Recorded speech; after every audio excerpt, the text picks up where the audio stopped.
This is an iHeart podcast. Guaranteed human.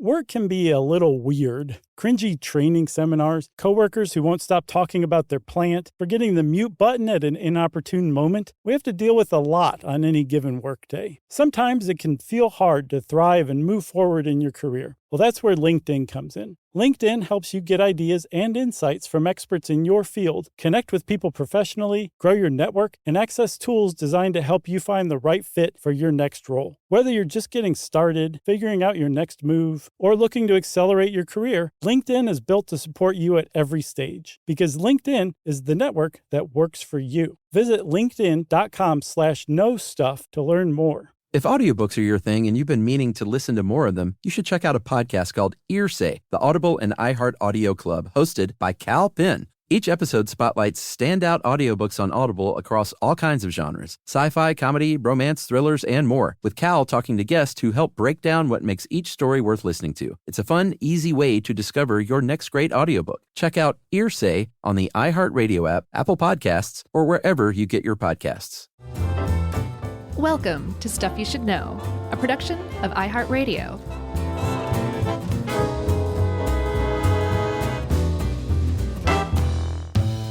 Hey, and welcome to the podcast. I'm Josh, and there's Jerry. Oh my gosh, there's Chuck. Sorry, Chuck. And this is Stuff You Should Know, and we're off to a weird start already. That's right. You forgot I was here.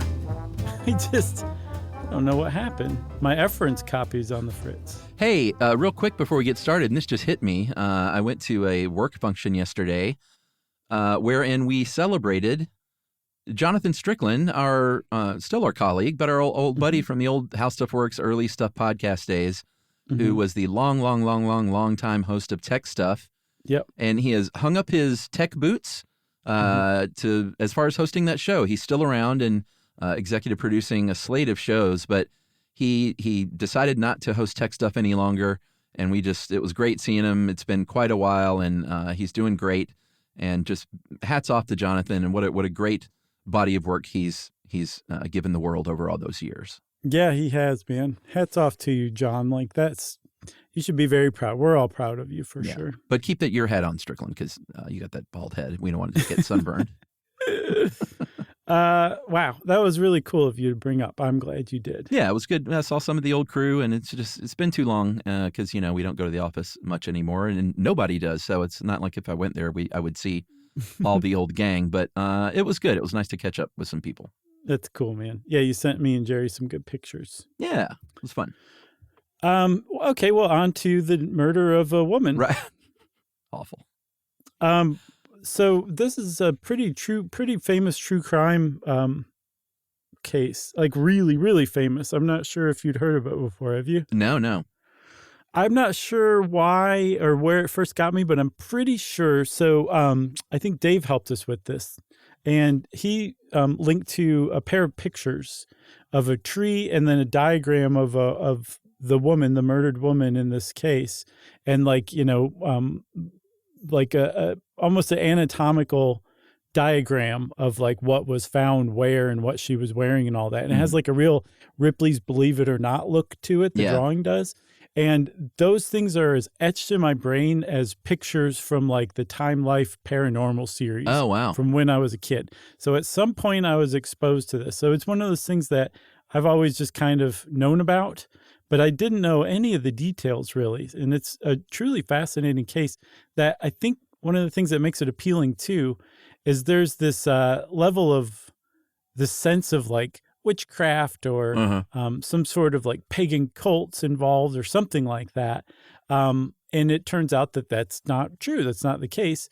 That a lot of it is just associated with the tree that she was found in, a wych elm, which has nothing to do with witches, and that she might not have even been found in that kind of tree. So let's get into it, Chuck, because I like confusing everybody from the outset. Yeah, this definitely smacked of like a Tales from the Crypt or a Weird Stories entry or something like that. This goes back to World War II in April of 1943 specifically.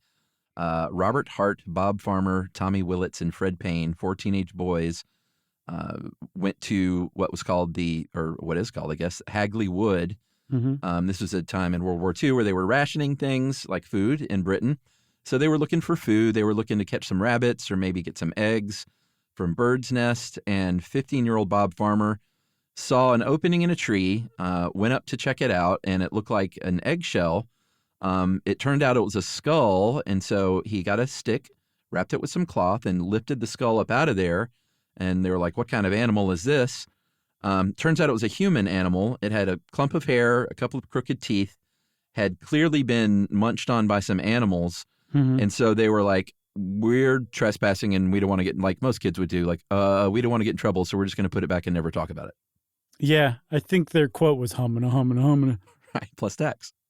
So, yeah, they could have gotten in a decent amount of trouble. I couldn't find exactly what, but they were poaching, and poaching was a big deal still then. I think it still is now, but it's probably lost a little bit of its, punishment. Sure. Regardless, I guess the oldest boy, Tommy Willits, he was 17.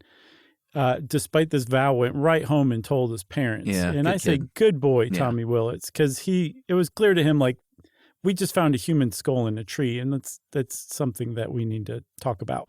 So very quickly, the police were called in, and they started to investigate. And they brought in a guy named James Webster, who was a pathologist with the Birmingham Forensic Laboratory. And he essentially led the initial investigation and came to some pretty good basic conclusions. Because there's one thing to know about this case. It has been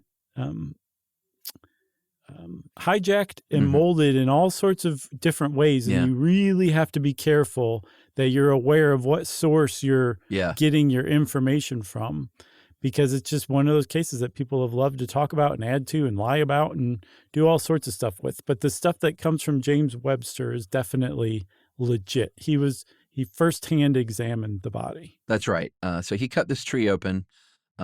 He found most of the skeleton in there. It was missing some small bones, and I think they got a tibia nearby.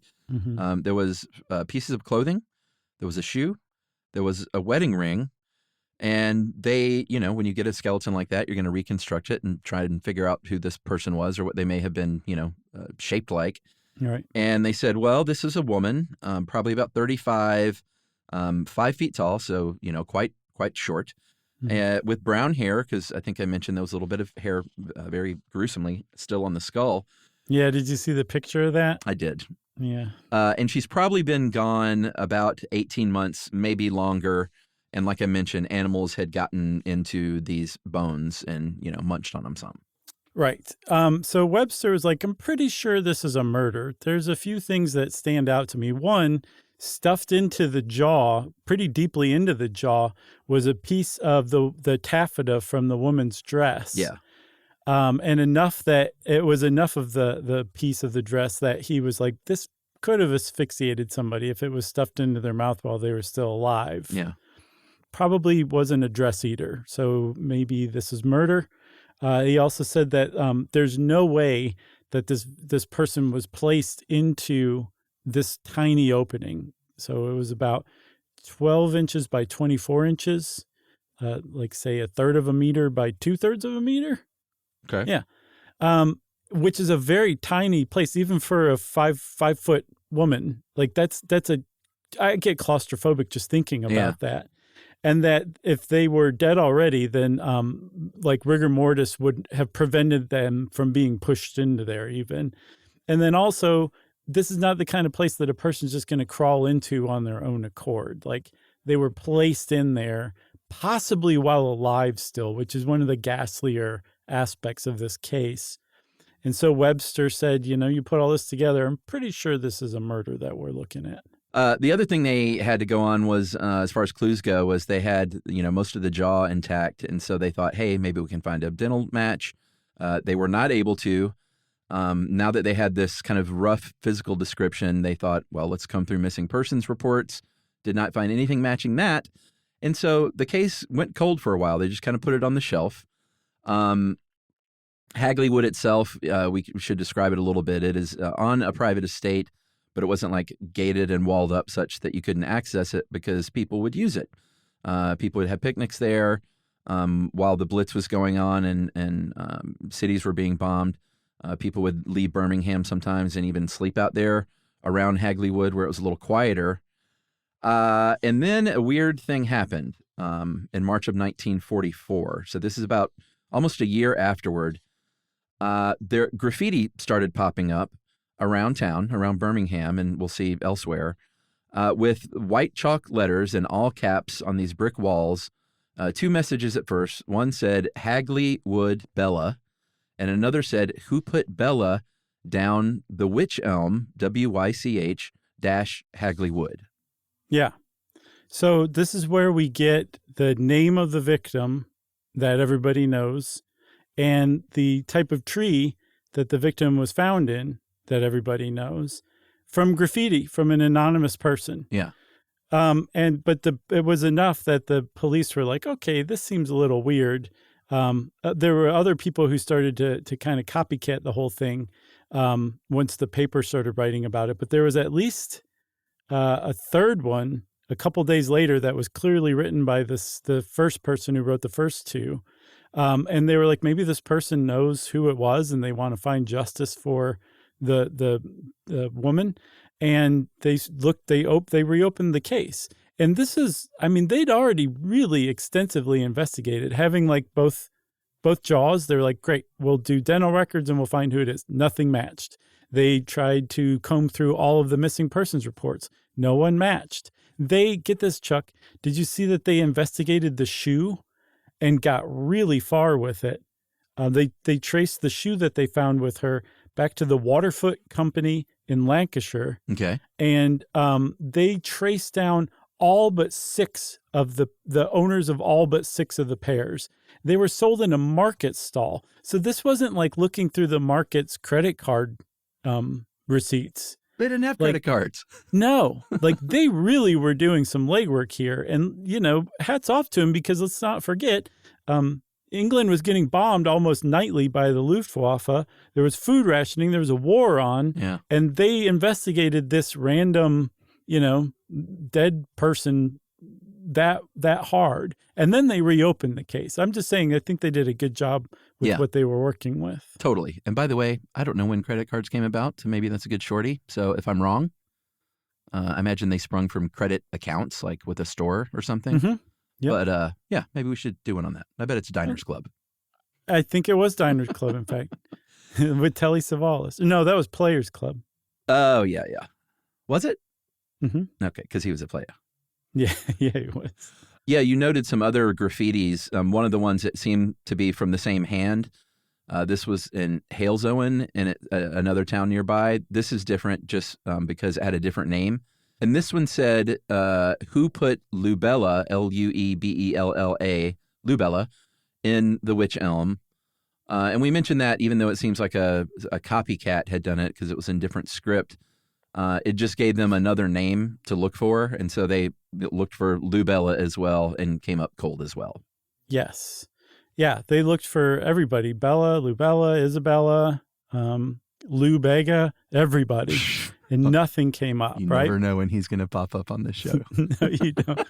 That was one of the best pranks ever played on us. Pretty good. If you don't know what we're talking about, it's just an Easter egg, and listen to every episode and you'll learn. Yeah. Yeah.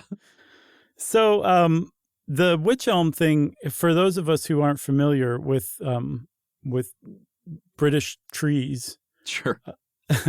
The name Wych Elm does not mean witch, W-I-T-C-H. You spelled it before. It's W-Y-C-H.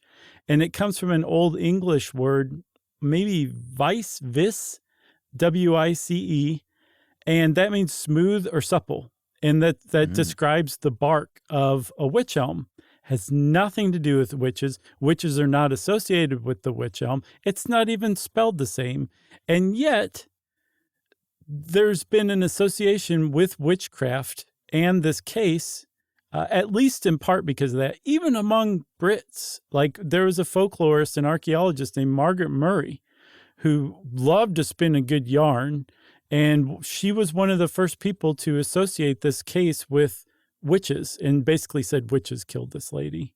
Yeah, so she wrote a book, a prominent folklorist and archaeologist. She wrote a book, many books, but one of them was called The Witch Cult in Western Europe, So she was really into this thing and this kind of idea.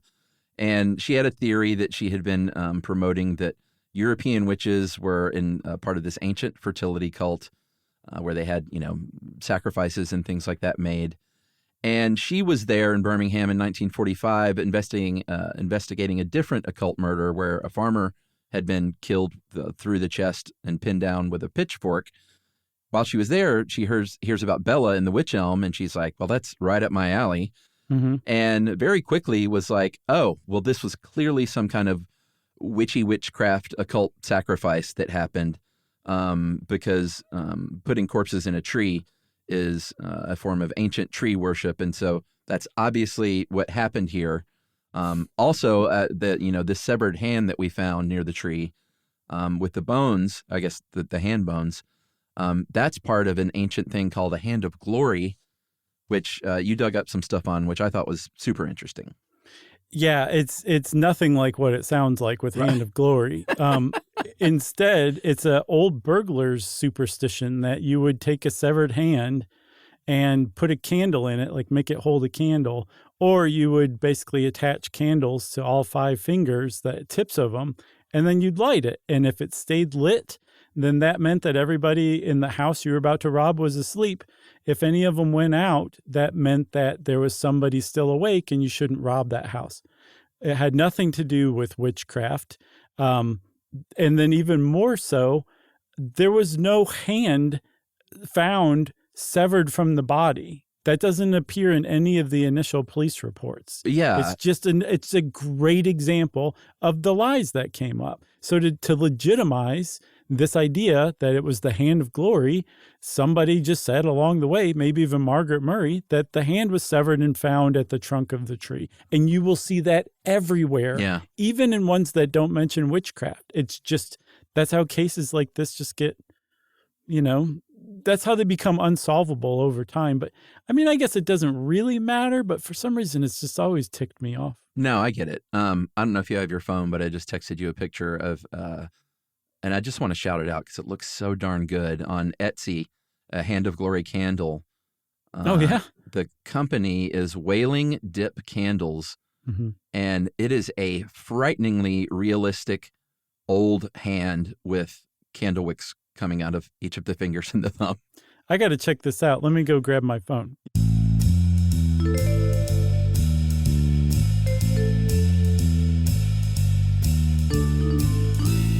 Oh my gosh, it's amazing. So Josh really did go get his phone. Like, it doesn't even look old. It looks like they just severed a hand and planted some wicks on it. Like, wow. Well, it doesn't look young. Well, okay, so it looks like an aged person's hand, but it's not like a mummified hand. No. It looks like a real hand, and I'm hoping we move these things. It's for this company. It's kind of pricey. It's $85, but I reckon if you amortize that over like 10 Halloweens, that's not too bad. It's like $850 a year to have a good spook. Yeah. I do feel like we need to change the name Hand of Glory, though. First of all, it doesn't make sense, and secondly, it really does sound dirty. Let's just be honest about it. Yeah. Unfortunately, attaching the word glory to other objects is just that's not so good. Yeah, that's true. Blaze of Glory? Good. Yeah, just ask Jerry Jones. So the idea that it's witchcraft was, like we said, really just sort of invented by Margaret Murray, who happened to be there investigating another case altogether. Yeah, by the way, that was Charles Walton, who was murdered almost certainly by his employer in a rage. Yeah, that's right. So that wasn't witchy either. It was just like, I'm pitchforking your hay and I get mad at you, and so I'm going to kill you with the thing in my hand. Right. And you know what? Actually, we should probably take a break here. Oh, boy. Because we've been going for 19 minutes now, and it's kind of a good little cliffhanger. Okay. We'll be right back.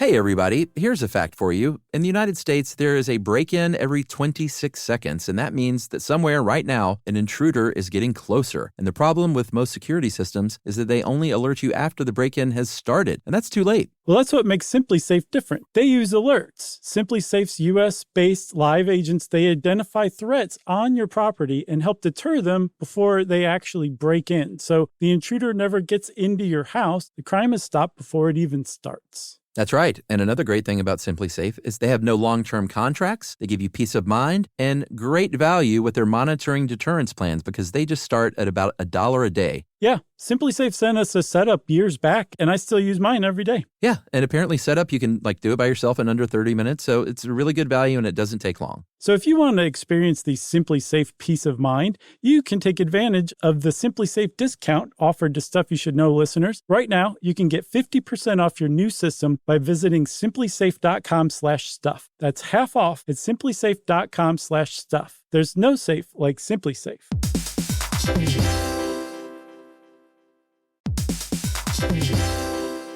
Work can be a little weird. One minute you're in a meeting that could have been an email. The next you're trying to decode corporate jargon that somehow means nothing. And don't even get us started on the quick sync that turns into a 45-minute deep dive. Yeah, well, the truth is figuring out your career isn't always straightforward. Whether you're trying to grow, pivot, or just stay relevant, it can feel like you're navigating it all on your own. Well, that's where LinkedIn comes in. That's right. LinkedIn can help you grow your career, helping you confidently navigate your path with insights, ideas, and inspiration from your professional community. You can stay up to date with the latest trends in your field, connect with people who get it, and discover opportunities tailored to your goals, your experience, and what actually matters to you. Whether you're looking for something new or just trying to grow where you are, LinkedIn gives you the tools and connections to move forward with confidence. Because LinkedIn is the network that works for you. Visit linkedin.com/knowstuff to learn more.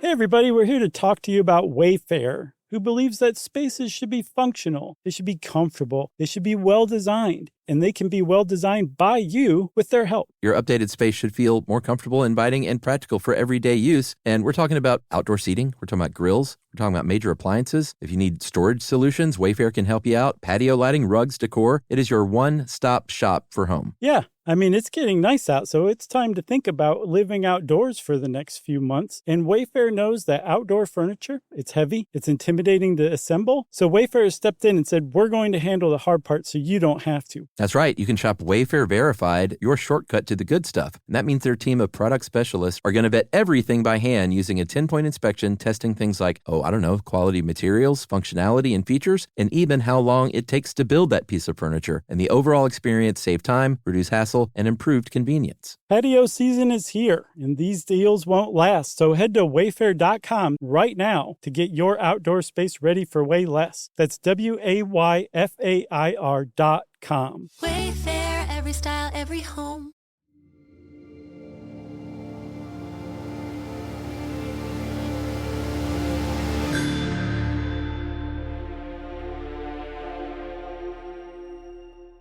All right, so I mentioned a cliffhanger. It wasn't really a cliffhanger. I'm not sure why I said that, but let's jump forward a little bit to 1953, where the story takes a turn. There was a journalist there named Wilfred Byford Jones. Apparently had a pen name that was Quaestor. It's basically, yeah. Quaestor. And you can see the A and the E joined too. You know? Yeah, I could see that. But old Wilfred wrote a bunch of very speculative articles about Bella's murder, which only led to confusion and falsehoods.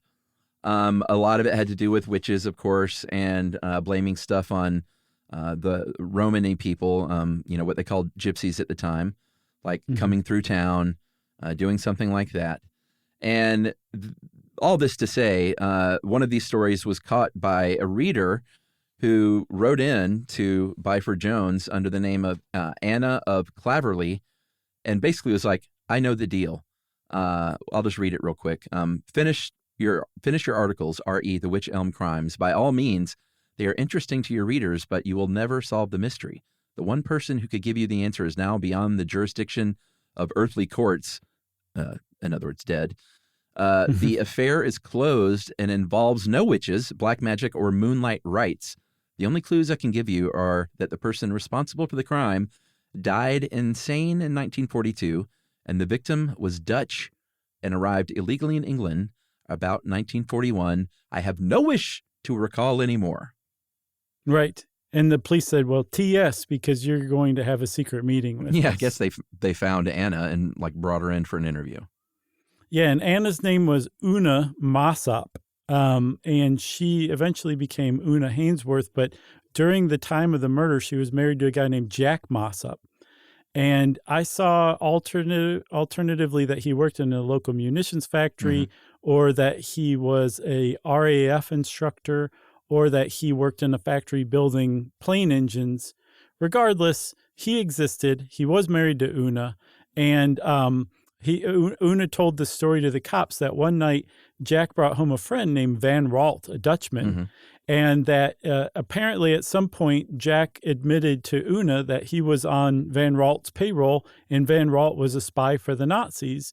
And apparently Jack was feeding him information about local factories and stuff to help the Luftwaffe plan their bombings. Right. So Jack was a real grade A bastard as far as things went, because he traded his country in for some spending money. Right. And Una said one day Jack came home in March or April of 1941, came home late. He was drunk, but he was super agitated. Right. Said, pale as a ghost. He said he'd been at a pub with Van Ralt and what he called a Dutch piece, who was this Dutch woman. I didn't know they used that kind of language back then. Or maybe it meant something else. I have no idea. But those were the words that he used. And then he said things got awkward. We can just chalk that up to understatement of the year.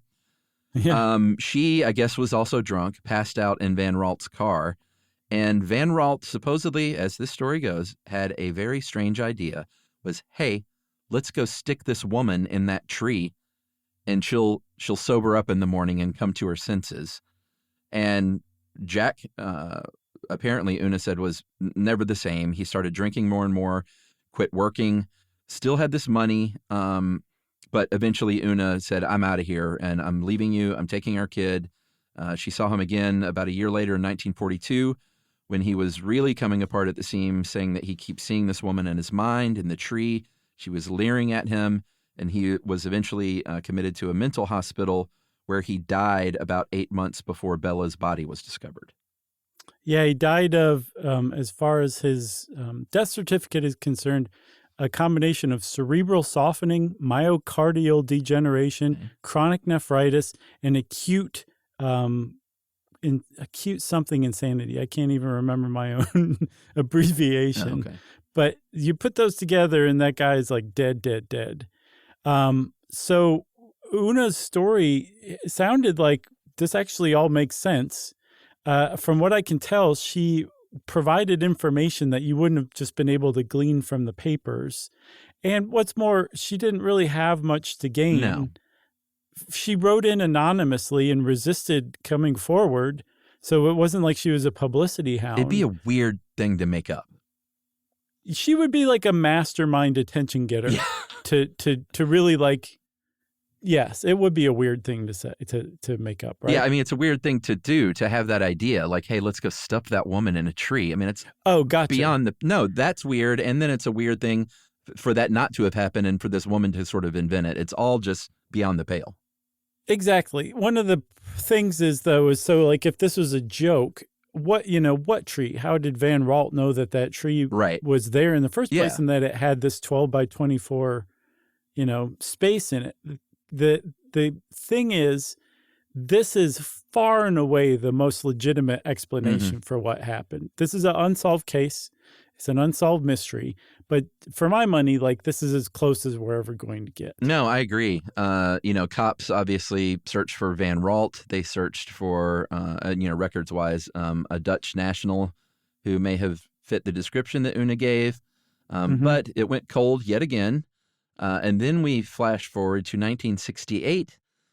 There's a writer named Donald McCormick who picked up the case for a book he was writing called Murder by Witchcraft. And this is when this guy doesn't have a very good reputation as a writer, because it seems like he would just They called him a fantasy historian. Like he would just make stuff up, make a lot of weird claims and theories. He would say things like, I was able to interview someone exclusively who was anonymous and that no one else could talk to. And here is that interview. And in this case, he said, this interview that I got with this guy that no one else knows about or will talk to and who shall remain anonymous was a former Nazi spy recruiter hiding in Paraguay. And Bella was a Dutch-born German spy named Clara Bella. And I've even got Nazi intelligence files on this. I'm not going to show you, but it says that she parachuted into Birmingham in March or April 1941, so the timeline fits. And she happened to look just exactly like who was described by Una. Yeah. So Dave points out that this guy had a habit of making his puzzle pieces fit together a little too neatly. Yeah. So essentially he found out about Una Mossup's story and decided to make it real by corroborating it with his imagination. His book, though, is the book that we get the very famous pictures that I was familiar with that caught my attention as a kid. But it's really important to point out here, the tree that he shows is not the tree that she was found in. You said toward the beginning of the episode that the cops chopped that tree down to look for more evidence. So that tree doesn't exist anymore.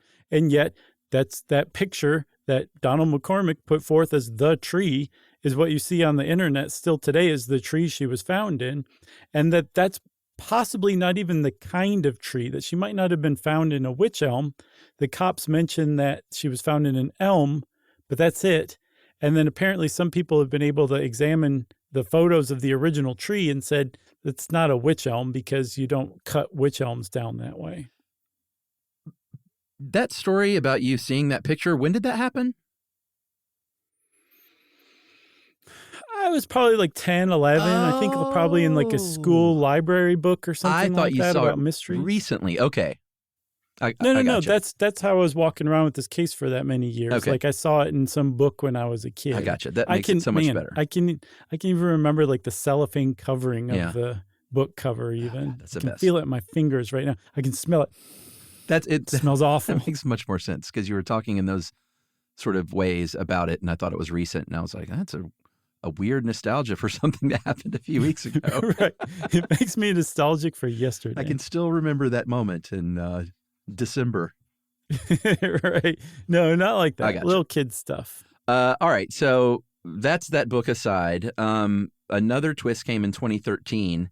The Independent ran a story about Bella connecting it to a spy named Josef Jakobs, who's a German spy who evidently parachuted into a field near Cambridge in February 1941, got hurt really badly, could not walk, fired his pistol in the air to attract some help, ideally.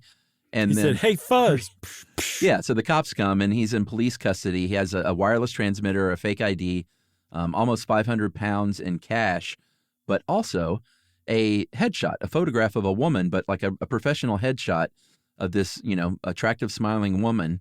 And on the back of it, in English, it said, "My dear, I love you forever. Your Clara Landau, July 1940. Okay. Yeah. So there's a lot that's weird about this. So Clara Landau, this picture of Clara Landau was actually a picture of Clara Bowerly, who was a well-known, I saw her described as a movie star, but at least a movie actress and a cabaret singer, a German. Lily von Stupp.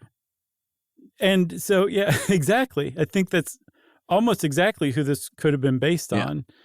She was apparently, as far as Josef Jakobs had said to MI5 in multiple interviews, that this was his mistress, that they met in Berlin. Bowerly was singing with a group called the Bernard Edda Orchestra. That just goes to show you Dave's dedication to research. Yeah. And that Jakobs and Bowerly were both crypto-Nazis, meaning that they were not actual Nazis. They were pretending to be Nazis, and they had fooled the Germans, or at least Jakob had, into taking him on as a spy and sending him to England. He planned to get to England, defect, and make his way to America, but first he wanted to set up a fake operation enough to convince the Germans to send Bowerly after him. And this is it. That's it. Like, that's That's what Joseph Jacob said. But the Independent was like, ho, let's fill in some blanks and come up with our own theory, Donald McCormick style. Yeah, they did some research. They looked obviously for records for Clara Bowerly, and they did find information and confirm, yes, she was a cabaret singer in Germany. She would have been 35 years old at the time of the murder, just like the skeleton, seemingly confirmed. But had she come to England was the big question. All they found was a Clara with a K, Clara Sophie Bowerly, who was 35, who did go to Germany. From Germany to England and stayed from 1930 to 32. But that was kind of it. No information at all about what she did in England. But they ran with it anyway. They did. I mean, think about it. So, she left a full 8-9 years before Bella and the Wych Elm happened, was killed. Yeah. And yet, the Independent's like, so what? So based on all this, with a bunch of pie filling that they mashed in with it, the Independent came up with a new theory. And I say we take a little break and come back and talk about it after this. Ooh.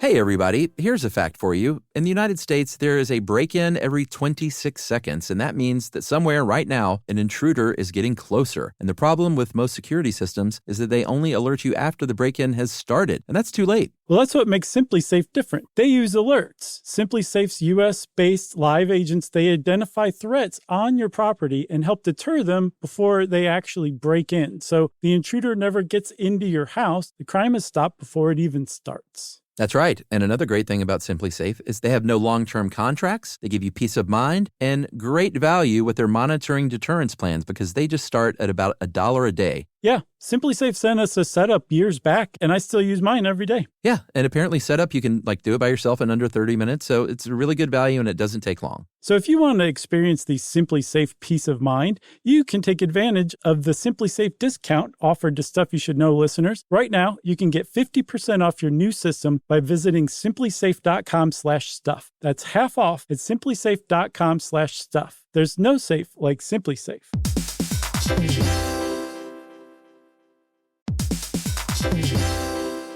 Work can be a little weird. One minute you're in a meeting that could have been an email. The next you're trying to decode corporate jargon that somehow means nothing. And don't even get us started on the quick sync that turns into a 45-minute deep dive. Yeah, well, the truth is figuring out your career isn't always straightforward. Whether you're trying to grow, pivot, or just stay relevant, it can feel like you're navigating it all on your own. Well, that's where LinkedIn comes in. That's right. LinkedIn can help you grow your career, helping you confidently navigate your path with insights, ideas, and inspiration from your professional community. You can stay up to date with the latest trends in your field, connect with people who get it, and discover opportunities tailored to your goals, your experience, and what actually matters to you. Whether you're looking for something new or just trying to grow where you are, LinkedIn gives you the tools and connections to move forward with confidence. Because LinkedIn is the network that works for you. Visit linkedin.com/knowstuff to learn more.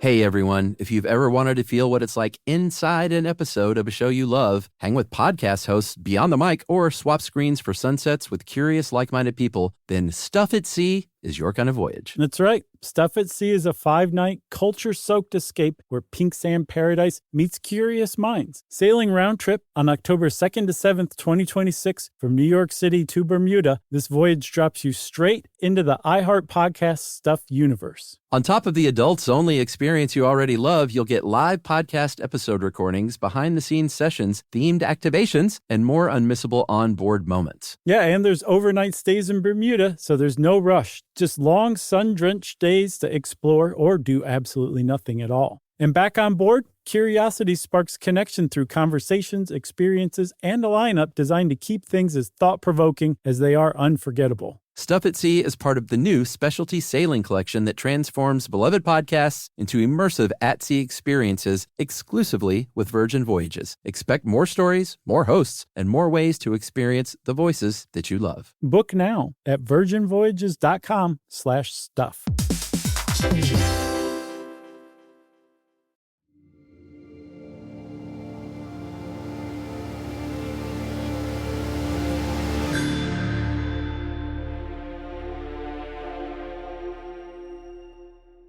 So, like I was saying, the Independent came up with their own pet theory for the Bella and the Wych Elm case, and what they said was, okay, so Clara Bowerly, had come to England in the 30s and was a performer, a cabaret singer here as well as in Germany, and that she became known as Clarabella. Like maybe this is a stage name she adopted or something like that, but it was a mashup of her name, Clara Bowerly. And that was the foundation that they based everything else on. Yeah. They said, here's what she did. She parachuted into England in 1941. She was, trying to catch up with her parachuting boyfriend, Josef Jacobs, and they thought that was the only way to get into a country, I guess, to drop into the middle of a field.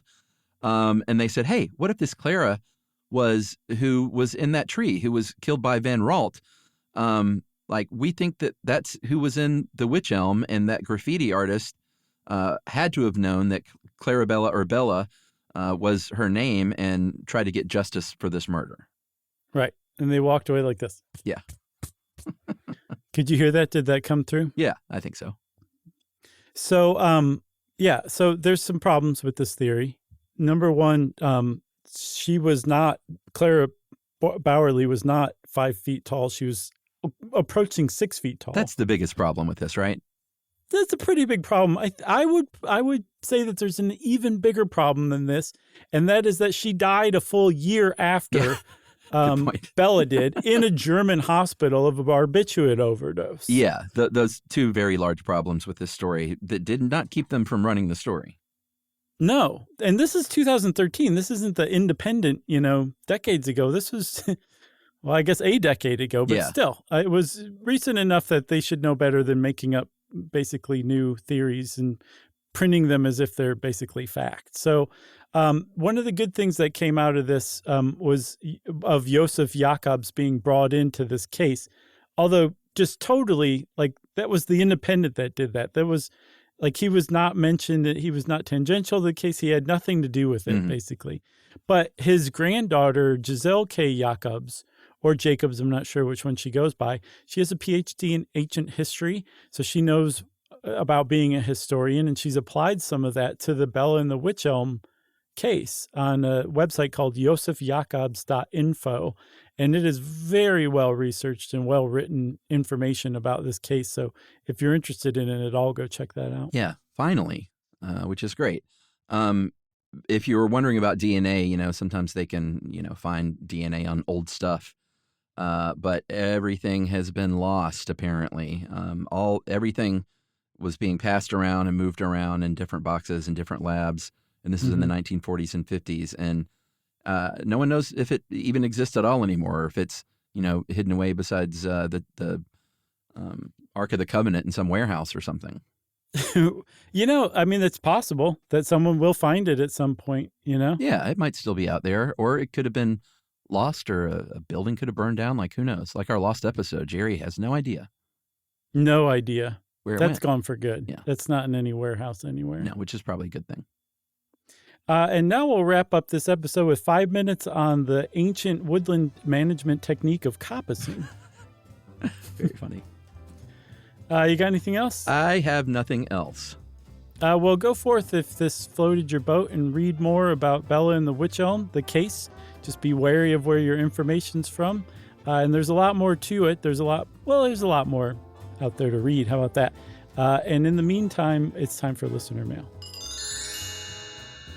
I'm going to read this and preface it with, we got quite a few emails. Remember when you tied John Williams, I guess Star Wars people are going to be so mad. Is it Darth Vader's theme or the Imperial Death March, one of those? Imperial something or other, sure. Something like that. You tied that to, who was it, Bach? I don't remember. Chopin's Funeral March, and I stand by it. That's right. And we got quite a few music people that wrote in and were, gave us the old, hey, well, actually, these differences here and there and here and there. Fair enough. Not knocking those people for knowing much more about that kind of thing than us. You just know what your ears told you. Well, also, I called up John Williams, and he was like, yep, I love that funeral march. Keep up the good work, boys. He wrote our theme song, too, by the way. Sure. No one knows that. No. But this is from Lad, who gets your back. Hey, guys, hope all is well. Finally, somebody said it. Josh, John Williams likes to borrow heavily from classic works. Please listen to Le Sacre du Printemps, The Rite of Spring by Stravinsky, and you will hear the theme from Jaws, as well as many other hits that Mr. Williams has taken on loan. Not saying he hasn't done a lot for the genre, but if this is a sampling issue, he'd be paying a lot of money to those composers. Keep up the work and stay sexy, and that is from Lad. Thanks, Lad. Appreciate that. Loved your turn as the little kid in Lost Boys. Yeah, and I, by the way, we watched The Lost Boys with Ruby the other night. What'd she think? That's her second sort of adult movie in a row after Terminator 2. She loved it. I looked it up beforehand. I was like, surely Lost Boys has some gratuitous nudity or some awful, sexy stuff. And it really doesn't. It's some kind of gruesome stuff, but she's totally good with that. And a little bit of language, and she knows all that stuff. Sure. And she really dug The Lost Boys because she likes all that spooky, witchy stuff. Yeah, it's a really good movie. And it was pretty fun. It holds up in the way that 80s movies like that hold up. Yeah, it definitely did. I saw it not too long ago and was like, like I said it before, I'll say it again. It's a good movie. Yeah, agreed. Well, thanks a lot, Lad. Again, I appreciate being backed up. That was very refreshing. And if you want to be like Lad and back me up about some stand I took that everybody tried to shout me down on, and I said, no, I'm not going to be shouted down. They're like, yes, you are. And I said, no, I'm not. And then it just kind of hung out there until you email in. We love that kind of thing. You can send us that email to stuffpodcast@iheartradio.com. Stuff You Should Know is a production of iHeartRadio. For more podcasts from iHeartRadio, visit the iHeartRadio app, Apple Podcasts, or wherever you listen to your favorite shows.